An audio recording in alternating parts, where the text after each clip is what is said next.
예수님. 참 예수님. 네, 한 주간 동안 잘 지내셨어요? 네. 반갑습니다. 네, 반갑습니다. 네, 오늘 다시 피정을 하게 됐는데 오늘 피정 주제는 세상 속의 하느님 나라에 대한 주제를 갖고 함께 나누도록 하겠습니다. 기도하고 시작할까요? 네. 성부와 성자와 성령의 이름으로 아멘. 자비로우신 하느님, 당신께서는 저희에게 큰 축복을 내려주셔서 이 세상에서 하느님 나라를 체험하고 살아갈 수 있도록 저희를 이끄셨습니다. 오늘 이 시간 하느님 나라의 신비를 더 잘 알고 또 마음에 새길 수 있도록 이끌어 주시고 저희와 함께 해주소서. 우리 주 그리스도를 통하여 비나이다. 아멘. 성부와 성자와 성령의 이름으로 아멘. 예, 잘 지내셨죠? 네. 오래간만에 뵈서 오늘은 세상 속의 하느님 나라에 대한 얘기를 하려고 하는데 먼저 2014년도 우리나라에 무슨 큰일이 교회적으로 있었죠? 교황님이 오셨죠, 그죠? 네. 교황님이 오셔가지고 그냥 놀러 오신 거예요? 아니면 뭐 무슨 일을 하러 오셨었어요? 우리 시복식이 있었죠. 복자로 성인이 되기 전에 그 복자 품을 받는 분들 몇 분이요? 네, 엄청나게 많은 분이 복자로 탄생하셨는데 그때 탄생하셨던 한 분을 얘기를 한번 해보고 싶어요.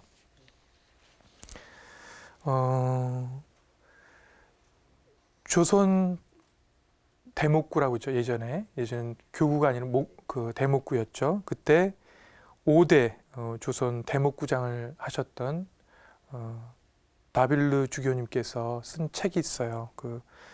순교 또 성인들에 대한 그러니까 순교자들에 대한 책을 많이 썼는데 그 중에서 어떤 분에 대해서 굉장히 자랑스러워하고 강조하신 분이 있어요. 그분이 누구냐면 굉장히 천한 직분을 가지고 있었던, 천한 직분하면 떠오르는 게 어떤 게 있을까요? 백정. 네, 딱 떠오르는 게 백정이에요. 동물들도 무시하는 그 양반 쌍놈들도 백정은 무시하는 거예요. 그래서 1900년대 조사를 해보니까 우리나라 백정이 몇 명 있었냐? 일제시대 때 조사가 있었어요. 해보니까 약 3만 5천 명 정도가, 그러니까 인구로 따지면 0.2% 정도가 되는, 그때 1700만 정도 되는 때였으니까 굉장히 많은 수가 있었는데 지금 없어졌죠. 근데 사람 대접을 못 받는, 그거보다 훨씬 몇 년도 사람이냐면 1757년도 사람이에요. 그러니까 지금으로부터 300년인가요? 200년 훨씬 지난 전의 분입니다. 이분은 충청도 홍주 출신인데 타고나기를 백정 집안에서 태어났어요. 근데 성격은 굉장히 열정적이고 쾌활하고 좀 그런 뭐랄까요, 명랑한 그런 성격이었다고 해요. 근데 이분이 백정이니까 사람들하고 잘 어울릴까요? 못 어울릴까요? 그러니까 산으로 들어가고 뭐 고기나 막 이렇게 잡고 하고 이렇게 할 때만 있으니까 사람들하고 어울리질 못했어요. 그러다가 소문을 들으니까 이존창 그 루도비코 곤자가라는 그 세례명을 가진 분이 있는데 이분의 소식을 들은 거예요. 천주교에 대한 교리를 하고 있다라는. 그래서 36살에 백정 노릇을 하다가 36에 찾아간 거예요. 찾아가고 얘기를 듣는데 천주교 교리를 얘기해 주는데 너무 마음에 드는 거예요. 그래서 그 자리에서 나 신자가 되겠소 하고 덥석하고 이제 입교를 하게 된 거예요. 교리를 듣고 얘기를 들으니까 너무너무 좋은 거예요. 하느님이 인간들은 다 평등하다고 그러고 또 우리를 구원하기 위해서 당신 목숨을 바쳤다고 이런 얘기를 막 들으니까 내가 그렇게 귀한 존재해가지고 자기 동생 황차돌이에요. 동생이 황차돌과 함께 그 충청도 지역에 있는 사람들이 다 아니까, 백정이지 아니까 경상도로 내려가가지고 같이 선교 활동을 하는 거예요. 하느님을 믿으십시오. 막 허드렛 일을 하면서 사람들에게 선포하고 그랬는데 그 사람들은 이 사람이 누군지 직분까지 알았어요. 뭐라고 그랬죠? 백정인 거 알면에도 불구하고 형제님 오세요 하고 형제님이라고 부르면서 양반들이 대접을 해주고 심지어는 집까지 막 데려와가지고 뭐 먹을 것도 주고 이렇게 대접을 하니까 좋을까요 안 좋을까요? 겁나 좋은 거예요. 아, 내가 천주교의 인문학을 정말 잘했구나. 너무 행복한 거예요. 그러니까 가만히 있을 수가 없어요. 이 천주교를 사람들한테 막 알리고 싶은 거예요. 그래서 나중에 이제 이분이 이제 한 말을 나중에 얘기하겠는데 너무나 감동하고 행복했고 그래서 나중에는 이제 더 선포를 이 복음 선포를 잘하기 위해서 경기도 광주에 있는 정약종 아시죠? 정약종 회장님, 그 사목 회장님, 정약종 아우스팅 회장님 있는데 동생과 같이 가요. 거기서 시중도 들고 거기서 누굴 만나냐면 그 유명한 황사영 아시죠? 황사영이라든가 이런 열심한 신자들과도 교류를 하면서 만나게 됩니다. 몇 달 안 가서 이 정약종 회장이 아우스팅 회장이 정동 한양의 정동 지금 어디예요? 프란치스코 회관이 있는데 명동 근처로 이제 와가지고 살게 되는데 같이 동생하고 따라와요. 그래가지고 거기 주막이 있는데 사랑채에 집을 두고 나무를 땔감을 팔면서 살면서 선교 활동을 하는 거예요. 신자들도 만나고 이렇게 하고 그 가운데 거기서 주문무 신부님을 만나서 세례도 정식으로 받고 시몬이라는 이름도 받고 그 다음에 미사도 함께 드리고 그 박해 시대에 또 사람들 없는 시대에 신부님 만나기가 하늘의 별따기잖아요. 그죠? 정식으로 신부님을 만나서 세례까지 받고 교우들과 함께 미사를 드리면서 너무너무 감격스러운 시간을 가졌던 거예요. 그러나 오래가지 않죠. 열심히 그렇게 사람들을 포교하고 만나고 이렇게 하는 가운데 신유 박해가 일어나게 되는 거예요. 박해가 일어나가지고 천주 학쟁이들은 다 잡아 넣어라. 얼마 못 가서 잡혔어요. 1801년도에 잡혀가지고 들어가게 됩니다. 근데 배교하라고 또 너 믿고 있는 사람이 너 돌아다녔으니까 누구냐고 빨리 고백하라고 절대로 얘기하지 않고 그냥 묵묵히 맡기만 하는 거예요. 저는 이미 하느님에게 빠졌습니다. 저를 빼낼 생각하지 마시고 차라리 죽이는 게 더 편하실 겁니다. 열 받아요, 안 받아요? 고민하는 사람들 입장에서는 이 무식한 놈이 그러면 막 결국은 죽도록 맞고 더 맞아가지고 다리까지 막 부러지고 막 부러진 데를 또 때려가지고 으스러지고 이런 고문을 겪고 난 다음에 사형 언도를 받습니다. 그래가지고 15명의 그 동료들과 사형 참수형을 받아가지고 근데 뭐라고 그러냐면 그 동네로 여기서 죽이는 게 아니라 자기가 태어났던 동네로 가서 처형을 받기 위해서 거기서 이제 뭐라 그럴까 사람들한테 본때를 보여주는 그런 형을 받는 거예요. 그래서 다시 홍주로 내려가 가지고 참수를 당하는 그런 치명을 우리 겪게 되는 분인데 이분이 잡혀가실 때도 너무 밝은 모습으로 이게 막 그 움직이지 않잖아요. 부러져 가지고 너덜너덜한 상태에서도 가면서 기쁘게 나는 간다. 그리고 자녀들하고 뭐 처자식들이 따라오려고 그럴 때 마음이 유혹이 생길까 봐 절대로 오지 말라고 그러고 혼자 가시는 거예요. 이분이 했던 유명한 말을 주교님이 다 기록을 해놨어요. 뭐라고 그랬냐면 주교님의 다빌리 주교님의 조선 주요 순교자 약전이라는 데서 뭐라고 했냐면 이분이 신앙을 갖고 너무 좋아졌을 때 그때 했던 얘기를 하는 거예요. 뭐라고 그러냐면 나의 신분에도 불구하고 사람들이 너무나 점잖게 대해주니 천당은 이 세상에 하나가 있고 또 후세에 하나가 있음이 분명하다라고 고백을 했다는 거예요. 너무너무 행복하고 좋으니까 천국이 죽어서 가는 곳이 아니라 지금 내가 이렇게 형제님, 아우님하고 막 양반들이 또 귀부인들이 나한테 와가지고 형제님 고생했어요. 먹을 것도 주고 뭐 칭찬도 해주고 세상에 이렇게 인간 대우를 받아본 적이 개들도 가다가 이렇게 쳐다보고 멍 하고 가는데 너무나 감동을 받아서 이 얘기를 한 거예요. 나는 이미 이 세상에서 천당을 겪고 있다. 지내고 있다. 그리고 또 나서 죽은 다음에 후세에 가서 또 천당을 갖게. 그래서 나에게는 몇 개의 천국이 있다? 2개의 천국이 있다라고 이렇게 고백을 했습니다. 저는 그 신학교 때 이분의 어떤 그걸 뮤지컬로 하는 걸 봤는데 너무 감동을 받았어요. 그리고 이 홍주 지방의 대표적인 이제 순교자고 심지어는 이번에 복자 품에까지 올랐잖아요. 그래서 거기서 굉장히 자랑스러워하는 아주 특별한 분으로 여기고 있어요. 그래서 이 주교님이 또 뭐라고 그랬냐면 우리 교우들이 이 사람 그 황일광을 공경하기를 두려워하지 않으니 교황성하께서 그를 제대 위에 올려주시어 우리로 하여금 우리에게 진정한 종교의식을 드리게 허락하여 주신다면 우리는 너무 행복하겠습니다. 그러니까 교황님이 드리는 미사에 누구를 초대하라는 거예요? 이 황일광 시몬을 제대에 함께 초대해가지고 함께 미사를 드려준다면 저희는 너무 행복하겠습니다. 얼마나 당당하고 신분은 비천했지만은 당당하고 씩씩하게 이 순교를 했는지 교구장께서도 이런 상신을 교황님께 올릴 정도로 이렇게 존경을 많이 받았던 분입니다. 저는 다른 게 더 떠오르지 않고 이분이 했던 얘기가 떠올라요. 저에게는 뭐예요?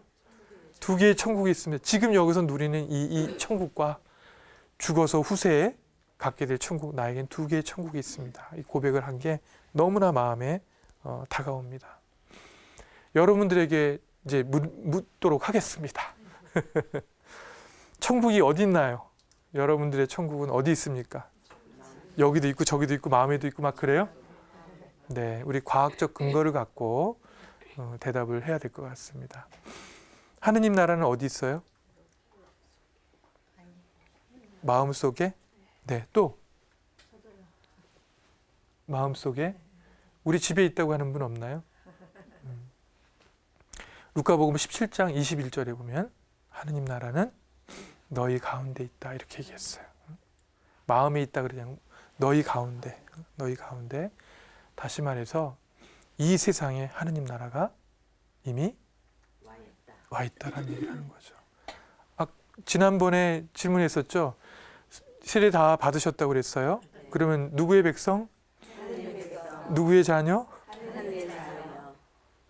예수님께서 하느님 나라는 너희 가운데 있다고 그랬고 그럼 우리 어디 살고 있는 거예요? 완전히 말려드셨어요. 우리는 그냥 하느님 나라에 이미 살고 있는 거예요. 살고 있는 거예요. 그거를 확인하는 작업을 오늘 이 시간 함께 해보고 싶은 겁니다.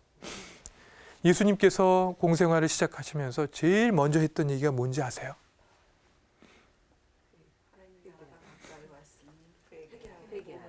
그렇죠. 마르코복음 1장 부분에 나오죠. 그죠? 보면은 회개하여라. 하늘나라가 다가왔다. 루카복음 3장 8절에 나오고 그리고 때가 되어 하느님 나라가 다가왔다. 회개하고 이 복음을 믿어라. 루카복음 3장에서 이런 얘기를 하고. 그러니까 하느님 나라가 다가왔으니까 빨리 어떻게 하라고요? 회개하라. 회개가 뭐라고 그랬죠? 그렇죠. 돈 세는 거 이게 회개가 아니라 몸과 마음과 정신을 하느님께로 다가오는 거. 죄를 안 짓는 게 회개가 아니라 악한 행실을 끊어버리는 것까지가 회개가 아니라 그거가 거기서 끝이 아니고 하느님께로 오는 것까지가 바로 회개인 거예요. 하느님께로 온다는 말은 뭐냐면 하느님의 영향력 아래 내가 있겠다는 얘기죠. 그죠? 그러면 바로 하느님 나라에 내가 살겠다는 다짐이 되는 거죠. 자료를 보면서 제가 하도록 하겠습니다. 여러 가지 성경에는 여러 가지 회개에 대한 이해들이 많이 나와 있어요. 대표적으로 뭐 다윗과 밧세바라든가 다윗이 이제 회개를 하고 나서 하느님이 완전히 그동안 있었던 축복을 다 없애려다가 진심으로 통회하는 걸 보고 그냥 첫째 아들, 태어난 아들만 데려가고 축복을 그냥 회복시켜 주죠. 회개하는 것 때문에. 그 다음에 가늠한 여인은 좀 다른 차원 같고 진심으로 통회할 때 하느님이 또 구원해 주는 거고, 제가 오늘 이 시간 얘기하고 싶은 거는 돌아온 탕자 이야기 아시죠? 첫째 아들, 둘째 아들, 여러분들 다 아들 많이 있나요?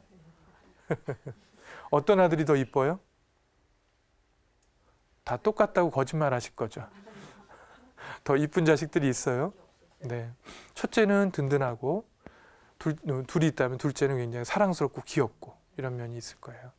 이 집도 마찬가지로 첫째는 든든한 아들이었고 둘째가 약간 끼가 있는 뭔가 좀 막 가만히 못 있는. 그래서 아버님, 저 이제 고등학교도 졸업했으니까 어른이 됐으니까 저에게 재산을 유산 분배할 거 미리 땡겨 주십시오. 어이없는 얘기예요. 누가 준다고 그랬나, 그죠? 그러니까 그럼에도 불구하고 자식을 사랑하는 아버지는 재산을 내줍니다. 알았다.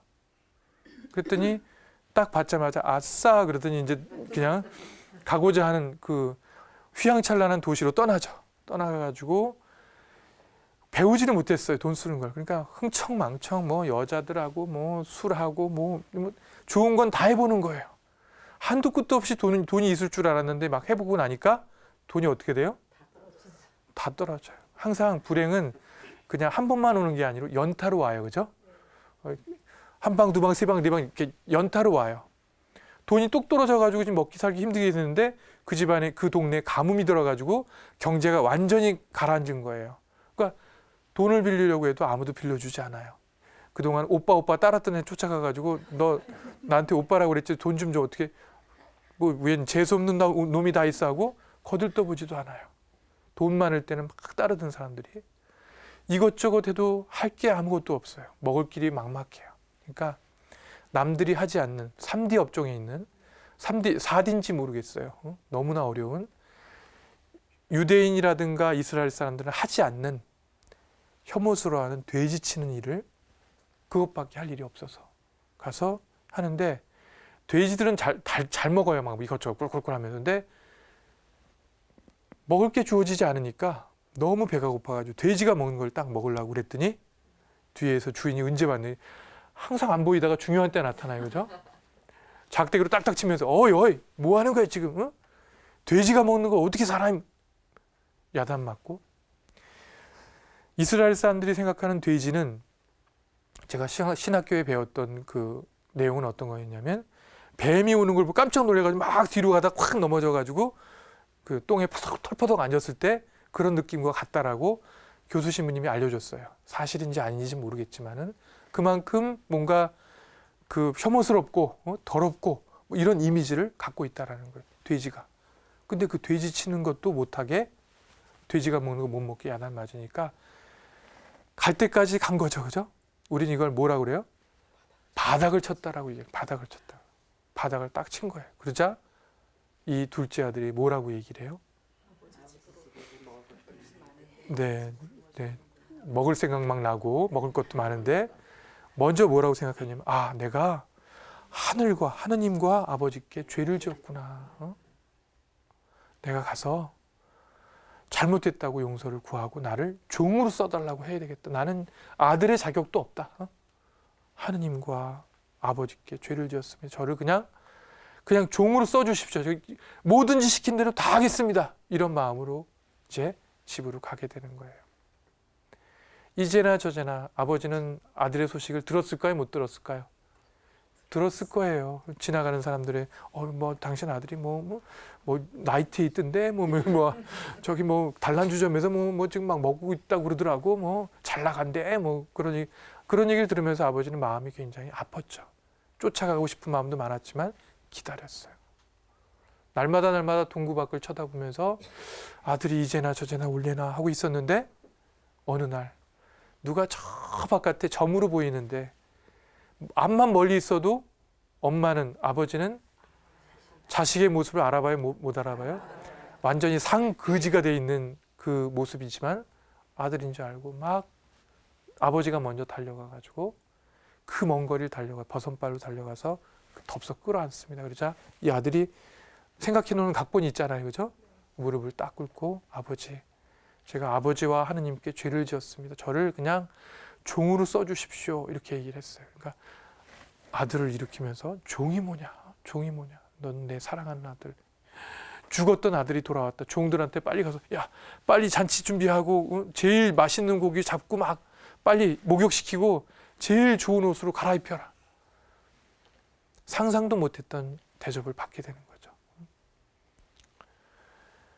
돌아갔던 방탕하게 살았던 이 둘째 아들은 하느님으로부터 또 아버지로부터 극진한 사랑과 대접을 받고 원상을 어떻게 됐어요?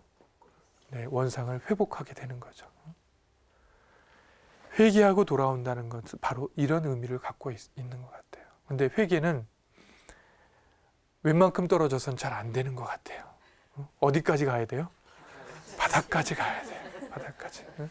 이게 바로 회개의 어떤 하나의 그 원리 중에 하나인데, 제가 이제 상담을 하고 있는데 많이 하는 상담이 바로 알코올 상담입니다. 근데 중독자들은 술 먹지 마라 그러면 안 먹을까요? 네.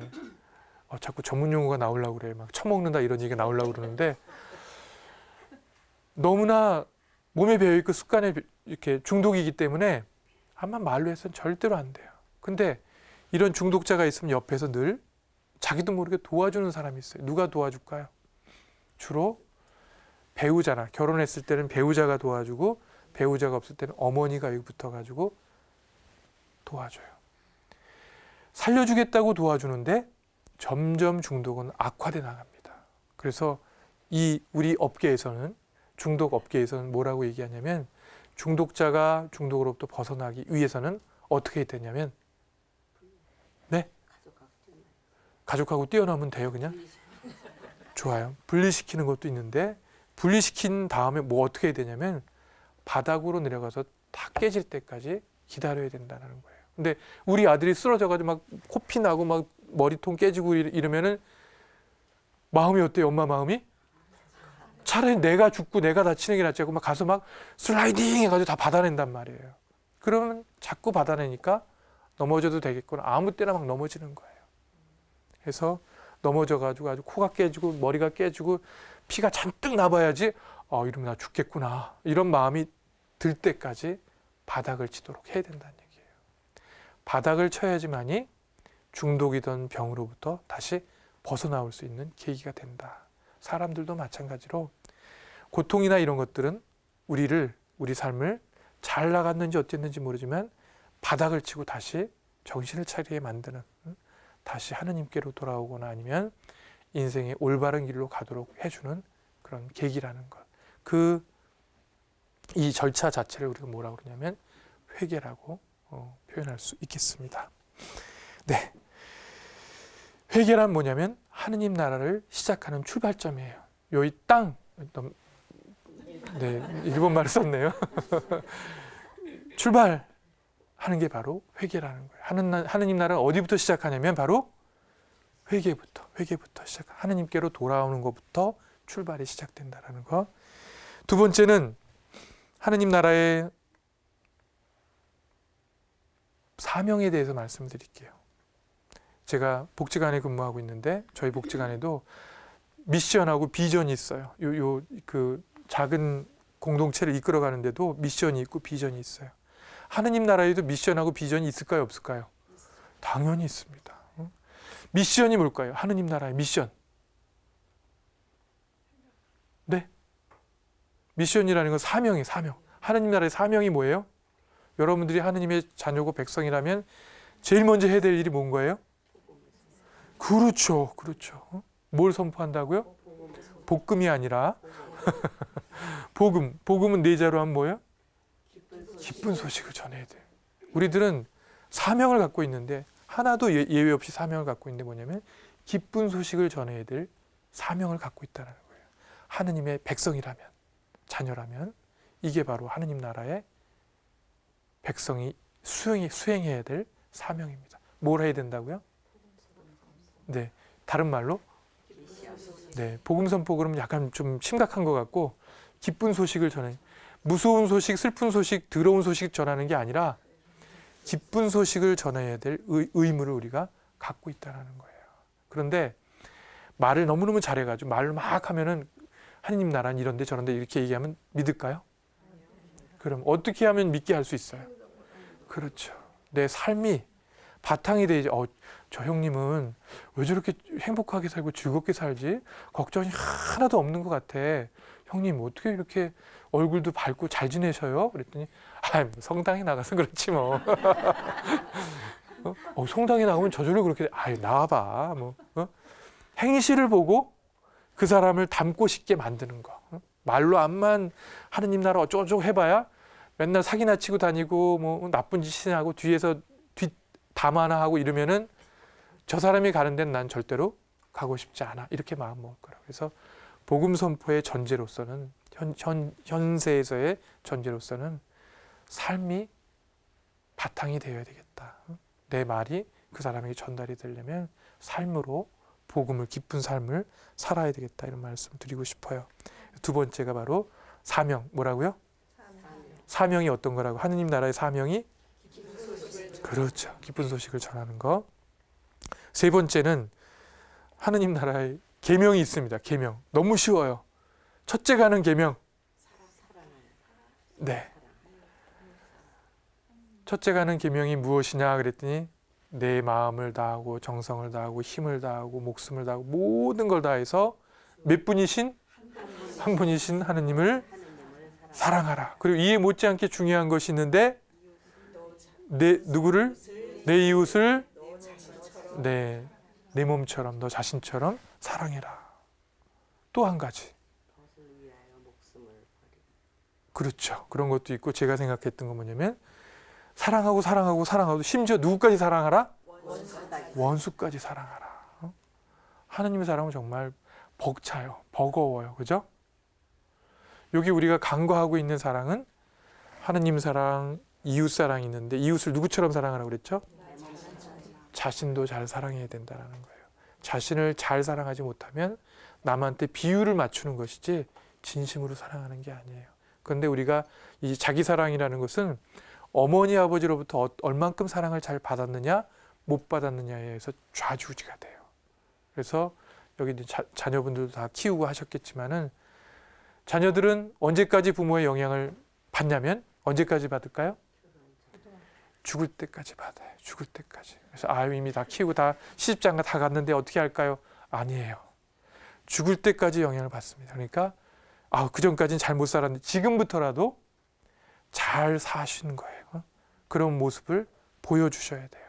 더 사랑하고 더. 그래서 자기를 더 잘 사랑할 수 있도록 우리가 만들어주는 거. 우리들도 나 자신을 잘 사랑해야 될 거고 내 자녀들도 스스로를 학대하거나 야단치거나 벌 주거나 하지 않고 잘 사랑하도록 모범을 우리가 보여줘야 된다는 거. 그리고 원수는 어디 있어요? 집에 있잖아요. 원수는 멀리 있지 않다. 아주 가까운 곳에 있다. 내가 제일 사랑하는 사람이 또 내 마음을 제일 아프게도 하는 그런 존재라는 거죠. 그래서 딴 데 원수를 찾아다니지 말고 들었다 놨다 나를 하고 마음에 들었다 안 들었다 하는 이 가까이에 있는 사람을 사랑하는 거. 이것이 바로 원수를 사랑하는 거다. 이것은 첫째 가는 계명이라고 그랬어요. 그죠? 하느님 사랑과 이웃 사랑과 섞여 있는 자기 사랑과 원수 사랑은 우리 가톨릭의 그리스도교의 대표적인 그런 계명이에요. 그렇죠? 다른 종교하고 유별나게 구별되는 게 바로 이 사랑의 계명입니다. 꼭 하느님 나라에 산다면 이 계명을 지켜야 될 거고요. 네 번째로는 하느님의 뜻에 대해서 말씀드려요. 다 아실 것 같아요. 어떤 게 하느님의 뜻일까요? 힌트. 데살로니가 전서 5장 16절에서 18절 다 나오죠. 항상 기뻐하십시오. 늘 기도하십시오. 어떠한 처지에서도 감사하십시오. 이것이 그리스도를 통해서 여러분에게 보여주신 하느님의 뜻입니다. 이렇게 얘기하고 있어요. 다시 한번 항상 기뻐하고 먼저 기뻐해야 돼요. 늘 기도하고 어떠한 처지에서도 감사. 이게 바로 하느님의 뜻이. 하느님의 뜻이 대단한 줄 알았는데 항상 기뻐하고 늘 기도하고 어떤 처지에도 감사하는 거. 이게 바로 하느님의 뜻이라는 거예요. 지키면 되겠죠? 이 자리가 기뻐요, 안 기뻐요? 감사해요, 안 감사해요? 벌써 실천하고 있어요.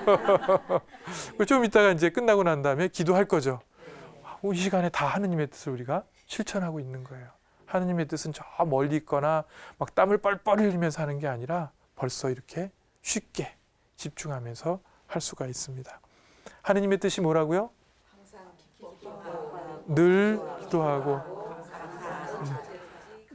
좋은 일이 생길 때만 감사하는 게 아니라 그렇죠. 어떠한 처지에서도 감사하고 이거 좀 쉽지 않은 거지만은 어떠한 상황에서도 감사하는 거 이것이 바로 하느님의 뜻이라는 거 이걸 명심하시면 되겠습니다. 또 하느님의 명령이 있어요. 예수님께서 하신 명령이 있어요. 예수님께서 수많은 군중을 모아놓고 얘기한 곳이 있죠. 어디서 그랬어요? 기억나세요? 저 산 쪽에 가서 있는데 갈릴리아 호수가 쫙 내려다 보이는 그 언덕비기를 뭐라고 그러죠? 우리 산상수훈이라고 들어보셨죠? 산상수훈을 얘기할 때 사람들이 몇천 명이 모여 있었어요. 예수님의 소문을 듣고 여기저기서 막 모여가지고 딱 있었는데 예수님이 탁 이제 옷을 탁 정장을 하고 탁 나가가지고 제일 첫 번째로 했던 얘기가 있어요. 뭘까요? 동사부터 먼저 얘기해야 돼요. 행복하여라. 행복하여라. 먼저 얘기했어요. 행복하여라 마음이 가난한 사람들. 행복하여라 무모한 사람들. 행복하여라 온유한 사람들. 행복하여라 우는 사람들. 그들은 뭐를 얻을 것이다 하고 축복에 대한 얘기를 해주죠. 그리고 마지막에 가서는 행복하여라 나 때문에 박해를 받는 사람들. 근데 제가 암만 생각해봐도 행복하여라 하고 뒤에 한 얘기들이 어떤 건 행복하긴 한데 어떤 거는 의도 터지는데 행복해요? 응? 막 울고 있는데 행복해요? 그래서 이걸 어떻게 해야 될까? 근데 보니까 이게 명령이래, 명령법이래요. 그러니까 행복하여라. 지금 우는 사람들, 온유한 사람들, 자애로운 사람들. 그래서 제가 결론을 그냥 간단하게 내렸어요. 어떻게 내렸냐면 받아들이실지 모르겠지만 행복하여라. 어떠한 조건 하에서도. 더 다른 말로 얘기할까요? 행복하여라 무조건. 제 식으로 아주 무섭게 얘기하면 행복하여라 좋은 말 할 때. 이건 왜냐면 명령인 거예요. 조건에 상관없이 조건은 다 힘들고 여러 가지 막 복잡해요. 그거 다 지켜두고 뭐 하라고요? 왜냐면 우리는 행복하기 위해서 세상에 왔기 때문에. 그 공의의 문헌에 보면 그런 얘기가 나옵니다. 우리들은 이 세상에 온 목적이 뭐냐면 하느님께서 우리를 행복하게 살게 해주시기 위해서 이 세상에 보내주셨다. 이렇게 얘기하고 있어요. 행복이 뭐라고요? 하느님의, 예수님의 명령이에요. 명령. 좋은 말 할 때 뭐 하라고요? 네, 지금 행복하세요? 안 행복하세요? 행복해야 될 것만 같죠, 그죠? 네, 좋은 말 할 때 행복하시기 바랍니다. 네, 그 다음에 하느님 나라에서 관계 회복을 위해서 해야 될 일이 있어요. 법칙, 관계 회복의 법칙. 뭐냐면 예수님께서 우리에게 주님의 기도를 가르쳐줘. 어떻게 우리가 저쪽에서 기도를 막 하고 있는데 우리는 어떤 기도를 할까요? 그랬더니 예수님께서 주님의 기도를 가르쳐 주는 거예요. 하늘에 계신 우리 아버지 하면서 주님의 기도를 딱 가르쳐 준 다음에 막판에 뭐라고 그러냐면 너희들이 서로 용서하여라. 너희가 용서를 해주면 너희도 용서를 받을 것이다. 그러나 네가 용서하지 않으면 어떻게 된다고? 너도 용서받지 못할 것이다. 이렇게 얘기를 해요. 내가 용서를 한다는 것은 뭐냐면 용서를 받을 수 있는 전제가 되는 거예요. 그리고 이것은 관계를 회복하는 길인 거죠. 용서는 누구를 위해서 하는 거예요? 어디 가도 질문하면 이 말하면 다 대답해요. 이렇게 대답해요. 그 용서 잘하고 있나요? 이러면 또 다 아니래요. 나를 위해서라고 하는데 잘 아는데 왜 우리는 이걸 못하고 있을까? 쉽지가 않아요. 그래서 제자들이 특히 이제 베드로가 예수님께 자랑하려고 주님 저에게 잘못한 사람인데 7번 용서해 주면 될까요? 7번은 상징적인 숫자죠. 그죠? 완벽한 숫자. 7번 해주면 될까요? 하고 잘난 척 딱 했더니 아니다. 예수님은 더 한 방을 더 치는 거예요. 7번씩 70번이라도 해주어라. 그거 누가 합니까? 즉시 반박이 들어간 거예요. 그러자 그렇다. 용서란 인간의 힘으로 하기 어려운 것이다. 하느님의 도우심이 있지 않으면 용서하기가 힘들다. 이렇게 얘기합니다. 근데 용서는 하느님 나라, 하느님 백성들 사이에서 관계를 유지하기 위해서 하는 거기 때문에 해도 되고 안 해도 되는 게 아니고 어떻게 해야 돼요? 반드시 무조건 여기서 반드시 해야 되는 거예요. 반드시. 내 힘으로는 할 수 없으니까 누구의 도우심을 받아서 하느님, 전 도저히 저 인간을 용서 못하겠습니다. 당신이 용서하는 마음을 저에게 주십시오. 당신이 풀어주십시오. 용서란 내 마음에 갇혀있는 그 사람을 풀어주는 게 아니라 누굴 풀어주는 거예요? 이 안에 누가 갇혀있는 줄 알아요? 내가 갇혀있어요. 막 얼굴이 빨개져가지고 저거 귀신은 뭐하나 저거 안 잡아먹고 막 이러면서 내가 지금 흥분하고 괴로워하지 저 사람이 괴로워하지 않아요. 저 사람은 나한테 해코지 해놓고 편하게 있어요. 용서란 내 마음의 상태를 평온하게 해주는 것이다. 그 사람을 위해서 하는 것이 아니라, 그래서 용서는 하나님 나라에서 반드시 우리가 선택사항이 아니라 반드시 우리가 필수적으로 해야 되는 관계 회복을 위한 그런 작업이다. 그리고 용서하는 자체가 바로 은총이라고 할 수 있습니다. 그리고 마테오복음 25장에 보면 이제 뭐냐면 지상의 하느님 나라뿐만 아니라 이제 여기서도 하느님 나라 살지만 죽어서도 하느님 나라 가야 되잖아요. 그죠?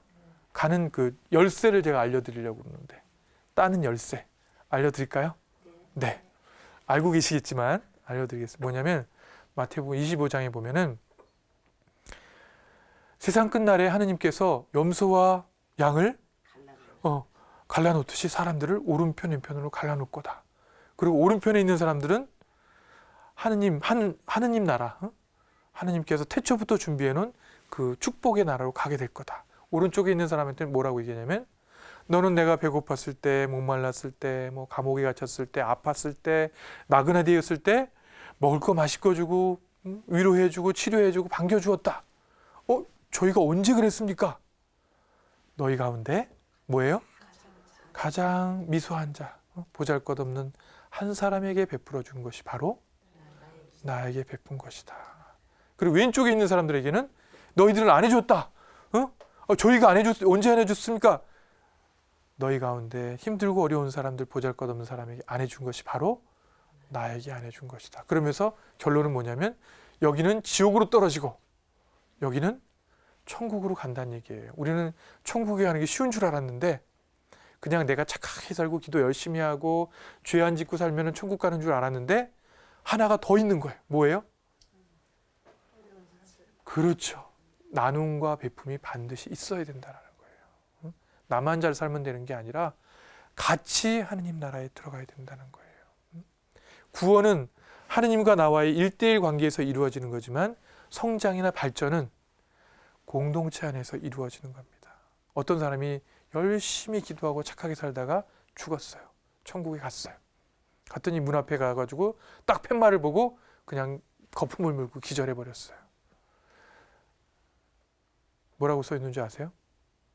개인 입장 불가. 단체 환영.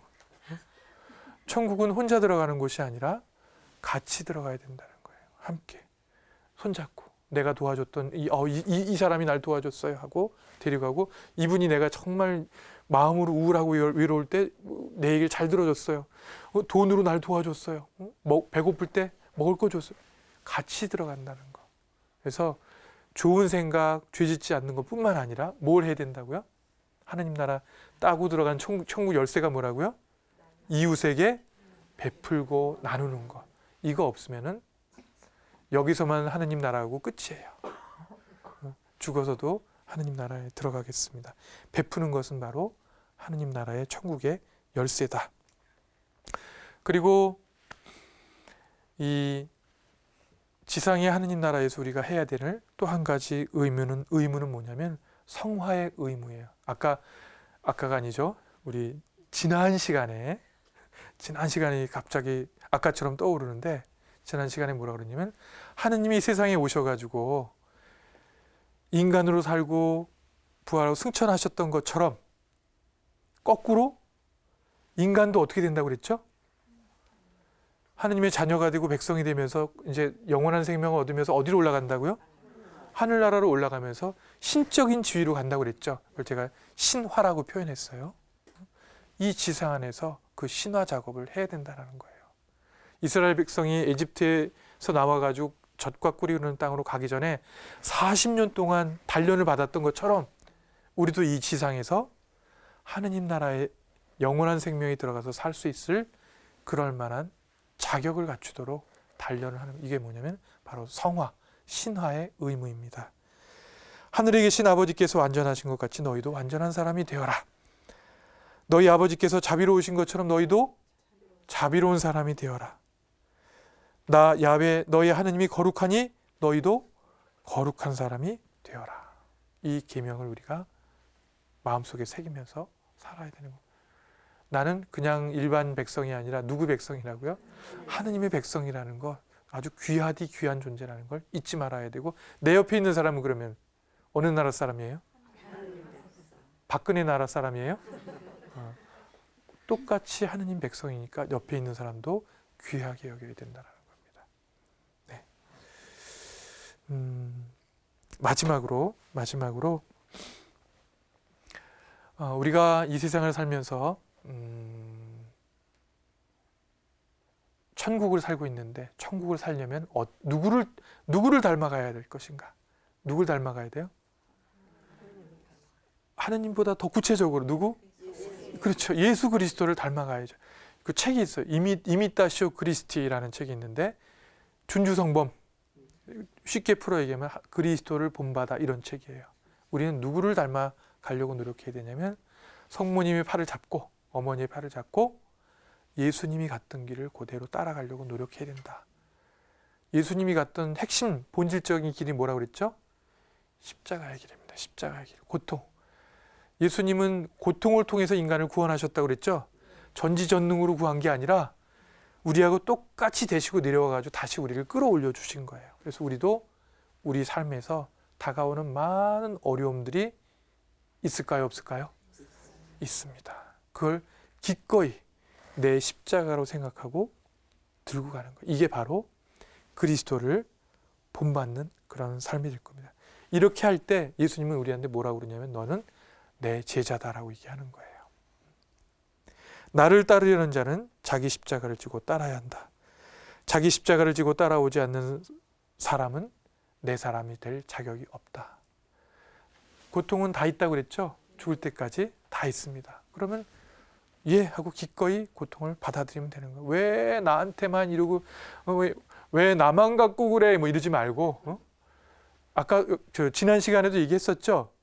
고통은 언제까지 있다고요? 우리에게? 죽을 때까지 있어요.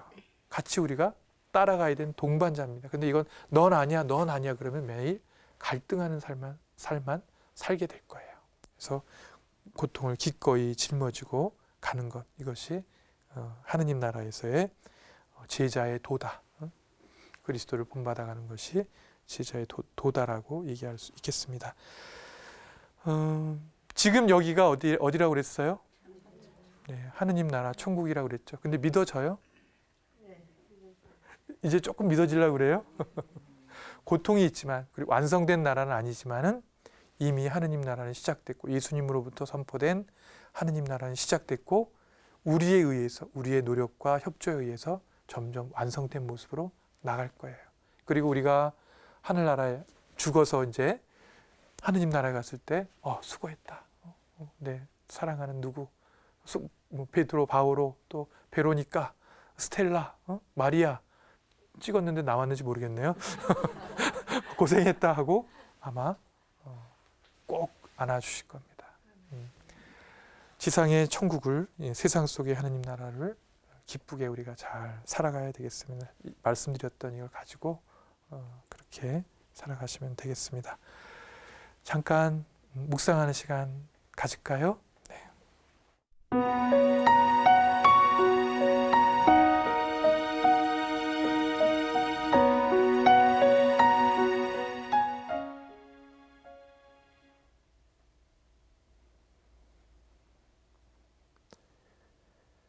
자비로우신 하느님, 오늘 세상 속의 하느님 나라에 대해서 함께 이야기를 나누었습니다.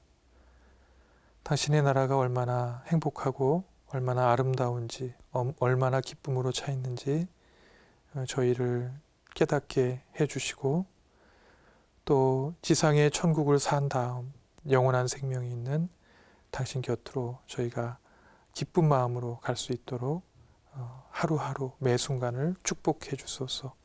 우리 주 그리스도를 통하여 비나이다. 아멘.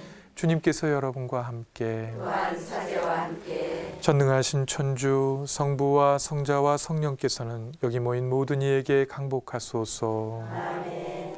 성부와 성자와 성령의 이름으로 아멘. 수고하셨습니다. 네, 수고하셨습니다.